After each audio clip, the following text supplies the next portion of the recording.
You're in a conversation, and suddenly an assertion is leveled against your view, and you don't know how to answer it. Well, maybe you've forgotten the reasoning or evidence, or maybe you haven't done your research in the first place. What would you say?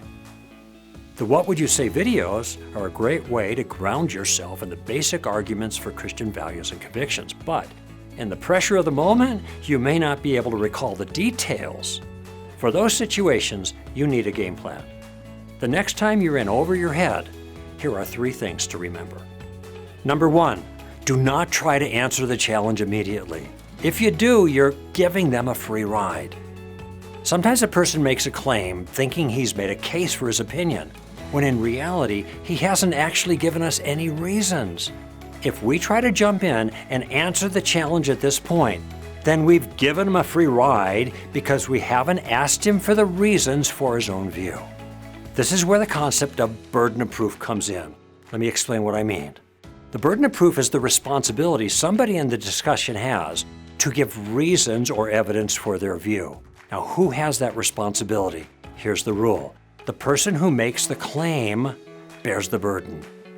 If you make a claim that's controversial, it's your job to give reasons why you think anyone should take the claim seriously. We're not going to respond to the claim. We are going to ask them to give evidence for their claim and then respond to their claim. Number 2, don't be taken in by their "I can explain that" response. A lot of times, a person is going to sidestep the burden of proof by simply saying, "Well, I can explain that." And that phrase often signals that they're simply going to embellish their claim and make it sound more convincing rather than actually giving reasons to believe the claim is true. For example, somebody says, "Well, Jesus wasn't a supernatural man, he's just a plain guy who taught nice things."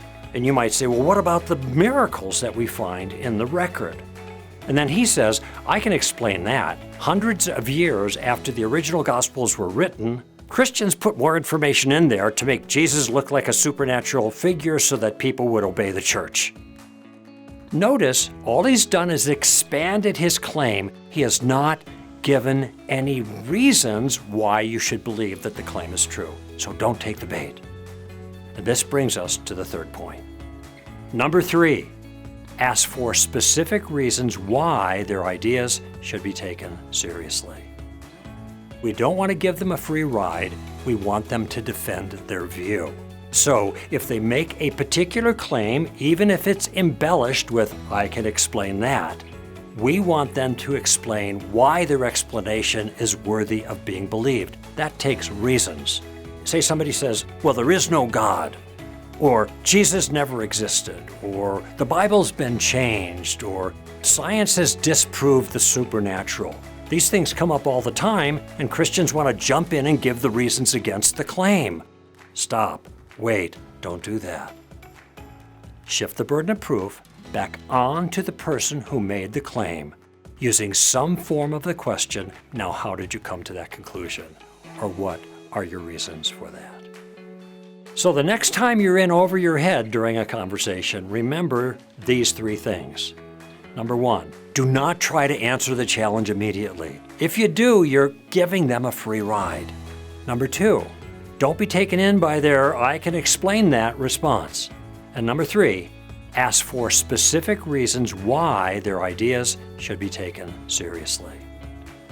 For What Would You Say? I'm Greg Kokel with Stand to Reason.